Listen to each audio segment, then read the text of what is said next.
Hello everyone. आज का हमारा टॉपिक है अबाउट गैस्ट्रिक जूस। ये हमारा जो टॉपिक है ये डाइजेस्टिव सिस्टम से है। आज इस वीडियो में हम गैस्ट्रिक जूस के कॉम्पोजिशन के बारे में, फंक्शंस के बारे में और मैकेनिज्म ऑफ सिक्रीशन को डिस्कस करेंगे। So let us begin the topic. तो गैस्ट्रिक जूस, जैसा कि हमको नाम से समझ में आता है, जहाँ पे भी हम गैस्ट्रिक वर्ड यूज करते हैं इसका मतलब होता है स्टमक, है ना। The digestive juice secreted from the gastric glands is called gastric juice। जो डाइजेस्टिव जूस हमारे गैस्ट्रिक ग्लैंड के द्वारा सिक्रीट होता है इसे हम गैस्ट्रिक जूस बोलते हैं। ये गैस्ट्रिक ग्लैंड्स ऑब्वियसली कहाँ प्रेजेंट होंगी? स्टमक के अंदर ये प्रेजेंट होती हैं। और ये जो सिक्रीशन है दैट इज गैस्ट्रिक जूस, इसका काम क्या होता है? इसका काम होता है डाइजेस्ट करना, है ना, फूड को डाइजेस्ट करना। अब अगर हम गैस्ट्रिक ग्लैंड्स को देखें, they are tubular structures made up of different type of cells, है ना। तो कुछ ये ट्यूब टाइप की ये जो ग्लैंड्स होती हैं जो कि हमारे स्टमक के अंदर प्रेजेंट होती हैं, और ये डिफरेंट टाइप ऑफ सेल्स के द्वारा ये बनी होती हैं, है ना। इनकी एक कॉमन ओपनिंग होती है जिसके द्वारा ये अपने सिक्रीशंस को स्टमक की कैविटी के अंदर पोर करती हैं। तो ये जो ओपनिंग है इसको हम बोलते हैं गैस्ट्रिक पिट, है ना। They open in the stomach cavity via gastric pit. This is a gastric gland, और ऐसी बहुत सारी गैस्ट्रिक ग्लैंड मिलती हैं and they form a gastric pit, और इसके द्वारा ये अपने सिक्रीशंस को स्टमक के अंदर पोर करती हैं, ठीक है। अब अगर हम टाइप्स देखें गैस्ट्रिक ग्लैंड के, तो बेसिकली 3 तरीके के ग्लैंड्स होती हैं, और ये जो ग्लैंड्स है डिफरेंट तरीके के सेल्स के द्वारा बनी होती हैं, ठीक है। तो जो गैस्ट्रिक ग्लैंड्स हैं basically they are of 3 type. First is fundic glands, then pyloric glands and third is cardiac glands, है ना। जैसा कि नाम से समझ में आता है, ये जो फंडिक ग्लैंड्स हैं जिनको हम मेन गैस्ट्रिक ग्लैंड या फिर ऑक्जेंटिक ग्लैंड्स भी बोलते हैं, they are basically present in the fundus of the stomach, ठीक है। फंडस और बॉडी के अंदर ये बॉडी ऑफ द स्टमक के अंदर ये प्रेजेंट होती हैं।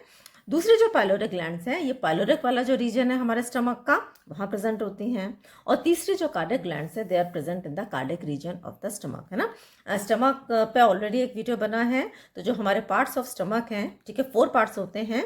कार्डियक पार्ट हो गया, देन फंडस हो गया, देन बॉडी हो गया, और चौथा होता है पाइलोरस, ठीक है। तो उसी के अकॉर्डिंग ये जो ग्लैंड्स हैं इनकी प्लेसमेंट होती है। अब ये जो ग्लैंड्स है डिफरेंट तरीके के सेल्स के द्वारा बनी होती है ना। पहले हम देखते हैं जो हमारी मेन गैस्ट्रिक ग्लैंड है that is the fundic gland. ये किसके द्वारा? यहाँ पे 3 तरीके के सेल्स प्रेजेंट होते हैं, है ना। As you can see here in the diagram, ये सबसे ऊपर जो कि नेक में प्रेजेंट है इनको हम बोलते हैं म्यूकस सेल्स, और ये जो सेल्स हैं ये रिलीज करते हैं म्यूसिन को, ठीक है। So these cells release mucin. Then the other is chief cells, है ना। तो यहाँ पर आप देख रहे हैं ये वाले जो हैं these are the chief cells, और ये रिलीज करते हैं एंजाइम्स को, that is pepsinogen, then rennin, then lipase, gelatinase and urease, ठीक है। फिर जो पैराइटल सेल्स हैं जो कि यहाँ पे आप डायग्राम में ग्रीन कलर से यहाँ पे शो किए जा रहे हैं, ये रिलीज करते हैं hydrochloric acid which is a very strong acid and intrinsic factor of castle, ठीक है। अब पाइलोरिक ग्लैंड को हम देखेंगे तो यहाँ पे जी सेल्स प्रेजेंट होते हैं, और ये जो जी सेल्स हैं ये एक हार्मोन को रिलीज करते हैं जिसको हम बोलते हैं गैस्ट्रिन हार्मोन, और म्यूकस सेल्स भी प्रेजेंट होते हैं जो कि म्यूसिन को रिलीज करते हैं। कार्डियक ग्लैंड्स में अगर हम देखेंगे तो basically it is made up of the mucus cells which release mucin, ठीक है। अब यहाँ पर आप एक चीज और याद रख सकते हैं, that is gastric glands also consist of enterochromaffin that is EC cells जो कि सीरोटोनिन को सिक्रीट करते हैं, and enterochromaffin like cells that is ECL cells जो कि हिस्टामिन को रिलीज करते हैं, है ना। तो ये जो दो तरीके के सेल्स हैं ये भी इन ग्लैंड्स के अंदर प्रेजेंट होते हैं, ठीक है। लेकिन मेनली ये वाले जो सेल्स हैं ये प्रेजेंट होते हैं, है ना। तो ये आप देखें, this is the lumen of the gland, and ये जो सेल्स हैं हमारे डिफरेंट तरीके के सेल्स, ये हमारे गैस्ट्रिक ग्लैंड को लाइन करने का काम करते हैं। अब अगर हम गैस्ट्रिक जूस के कॉम्पोजिशन को देखें तो गैस्ट्रिक जूस के अंदर 99.5% वाटर होता है और 0.5% सॉलिड्स होते हैं। सॉलिड्स को भी हम अगेन 2 भागों में बांट सकते हैं, organic substance and inorganic substance. Organic substance can be again divided into enzymes and other organic substance, है ना। अब कौन कौन से इंपॉर्टेंट एंजाइम्स हैं जो कि आपको याद रखने हैं? एक तो पेप्सिन जिसको नहीं भूलना हमको, दूसरा रेनिन। लेकिन रेनिन के बारे में आपको ये याद रखना है, पहली चीज तो ये है कि ये एनिमल्स के अंदर प्रेजेंट होता है, ह्यूमंस में ये प्रेजेंट नहीं होता, या फिर जो बेबीज होते हैं उनके अंदर थोड़ा बहुत ये प्रेजेंट होता है। दूसरा आपको ये याद रखना है कि रेनिन की ये जो स्पेलिंग है इट इज RENNIN, है ना। जो RENIN रेनिन होता है जो कि हमारे जक्स्टाग्लोमेरुलर अपैरेटस से रिलीज होता है, but this rennin is different from that rennin. इसकी स्पेलिंग है RENNIN, ठीक है। उसके बाद में गैस्ट्रिक लाइपेज होता है इसके अंदर, उसके बाद में जिलेटिनेज एंड यूरिएज, ये कुछ एंजाइम्स हैं जो कि इसके अंदर प्रेजेंट होते हैं। ये 3 एंजाइम्स पेप्सिन, रेनिन और गैस्ट्रिक लाइपेज को आपको नहीं भूलना। अब अदर ऑर्गेनिक सब्सटेंसेस में हम देखें तो इसके अंदर म्यूकस और इंट्रिंसिक फैक्टर ऑफ कासल आते हैं। इनऑर्गेनिक सब्सटेंसेस के अंदर बहुत से ऐसे आयंस हैं जैसे कि हाइड्रोक्लोरिक एसिड हो गया पहला, then sodium, calcium, potassium, bicarbonate, chloride, phosphate and sulphate. अब अगर हम फंक्शंस देखें गैस्ट्रिक जूस के, तो जो सबसे पहला फंक्शन है इसका दैट इज डाइजेशन, है ना। तो क्योंकि इसके अंदर 3 तरीके के एंजाइम्स हमने पढ़े थे, पहला था पेप्सिन, दूसरा था रेनिन और तीसरा था गैस्ट्रिक लाइपेज। तो जो तीनों एंजाइम्स हैं इनका जो फूड पे एक्शन है ये अलग अलग होता है ना। जैसे कि जो पेप्सिन है it has a proteolytic action, यानी कि प्रोटीन्स का ब्रेकडाउन करता है, प्रोटीन डाइजेशन में इसका इंपॉर्टेंट रोल है, ठीक है। तो पेप्सिन कहाँ से सिक्रीट होता है? पहली चीज तो ये है कि pepsin it is secreted as inactive pepsinogen. तो ये इनएक्टिव फॉर्म में प्रेजेंट होता है in the form of pepsinogen, लेकिन हाइड्रोक्लोरिक एसिड इस पेप्सिनोजन को कन्वर्ट करता है into pepsin and now this pepsin is ready for action, है ना। तो यहाँ पर आप देखें जो पेप्सिनोजन है जो कि इनएक्टिव है ये एक्टिव फॉर्म में कन्वर्ट हो गया, दैट इज पेप्सिन। किसने कन्वर्ट किया इसको? हाइड्रोक्लोरिक एसिड ने। अब ये जो प्रोटीन्स हैं इन पर ये जो पेप्सिन है इट विल एक्ट, है ना, और ये कन्वर्ट करता है प्रोटीन्स को प्रोटियोसेस, पेप्टोन्स एंड पॉलीपेप्टाइड्स। तो पहला फंक्शन हो गया हमारा पेप्सिन का प्रोटियोलाइटिक एक्शन। दूसरा जो फंक्शन है that is the function of the rennin जो कि मिल्क को कर्डल करने का काम करता है। अगेन यहाँ पे आपको एक बात याद रखनी है कि it is only present in the animals, है ना, और ये भी इनएक्टिव फॉर्म में प्रेजेंट होता है in the form of prorennin, ठीक है।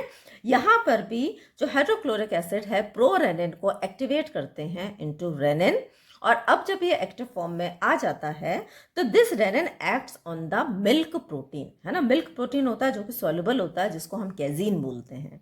इस कैजीन को ये रेनिन कन्वर्ट करता है into para casein which in the presence of calcium ions is converted into calcium paracazinate which is a insoluble curd like form, ठीक है। बट ये जो प्रोसेस है पूरी ये basically it takes place in the animals और humans में इसका बहुत ही मिनिमम रोल है।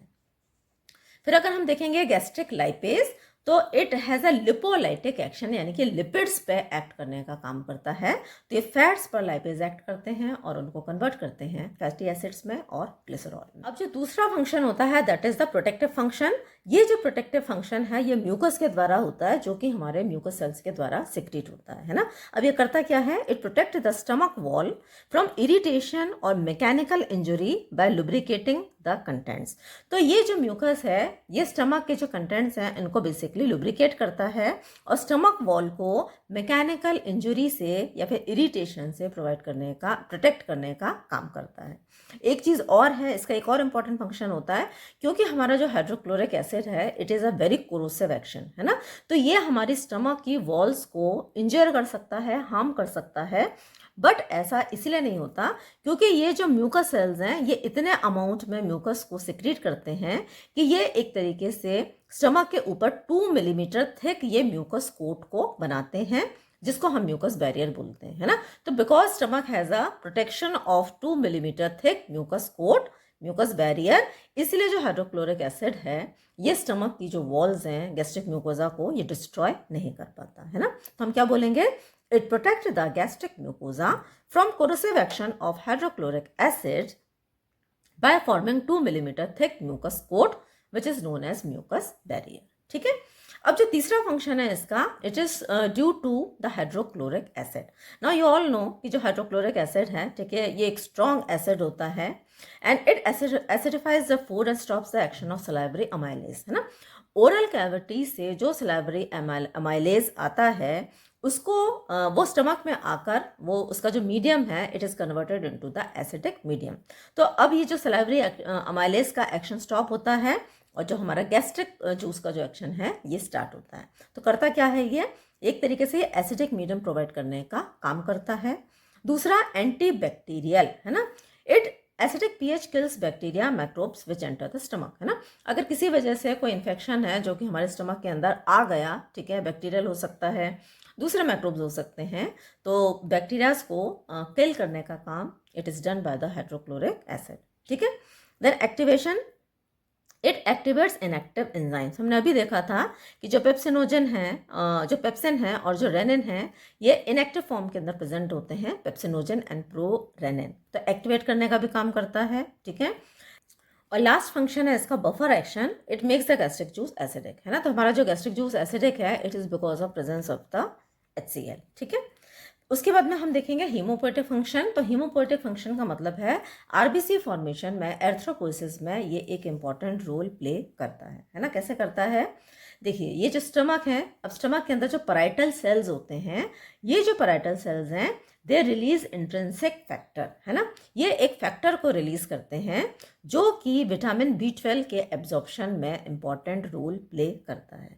अब विटामिन B12 का हमारे आरबीसी से क्या लेना देना है, ये जो विटामिन B12 है ये आरबीसी को मेच्योर करने का काम करते हैं, बट ये विटामिन B12 का एब्जॉर्प्शन कौन कर रहा है, इंट्रिंसिक फैक्टर, जो कि पैराइटल सेल्स के द्वारा रिलीज हो रहा है। कहने का मतलब ये है कि जब भी इंट्रिंसिक फैक्टर की कमी होगी तो विटामिन B12 का पुअर एब्जॉर्प्शन होगा, एब्जॉर्ब नहीं होगा।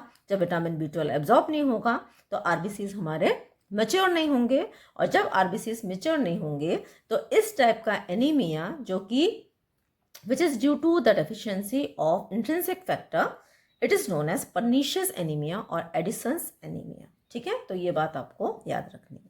नेक्स्ट फंक्शन है गैस्ट्रिन। तो गैस्ट्रिन जो एक हार्मोन है, ठीक है, which is release from the G cells present in the pyloric antrum, है ना। स्टमक का जो पाइलोरिक पार्ट होता है उसके अंदर जो पहला वाला पोर्शन है पाइलोरिक एंट्रम, वहाँ पे जी सेल्स प्रेजेंट होते हैं जो कि गैस्ट्रिन को रिलीज करते हैं, और इसका काम होता है, दो इसके इंपॉर्टेंट फंक्शंस हैं। पहला, गैस्ट्रिक जूस के सिक्रेशन को बढ़ाना, और दूसरा गैस्ट्रिक मोटिलिटी को, यानी कि स्टमक के जो मूवमेंट्स हैं इसको बढ़ाना। कॉम्पोजिशन पढ़ रहे थे तो कुछ पॉइंट्स हैं जो कि आपको याद रखने हैं। पहला है डेली सिक्रीशन। तो जो गैस्ट्रिक जूस है इसका जो डेली सिक्रीशन होता है that is 1 to 1.5 litre. PH आपको मालूम ही है क्योंकि इसके अंदर हाइड्रोक्लोरिक एसिड होता है, इट इज स्ट्रांगली एसिडिक, है ना। 0.9 से लेके 1.5 इसका पीएच होता है, और जो स्पेसिफिक ग्रेविटी है इट इज 1.002 से लेके 1.004, है ना। तो ये पॉइंट हमने मिस कर दिया था। तो यहाँ पर हमारा गैस्ट्रिक जूस का जो बेसिकली कॉम्पोजिशन, फंक्शंस और मैकेनिज्म ऑफ सिक्रीशन कंप्लीट होता है। So I hope you have like this video. Thanks for watching.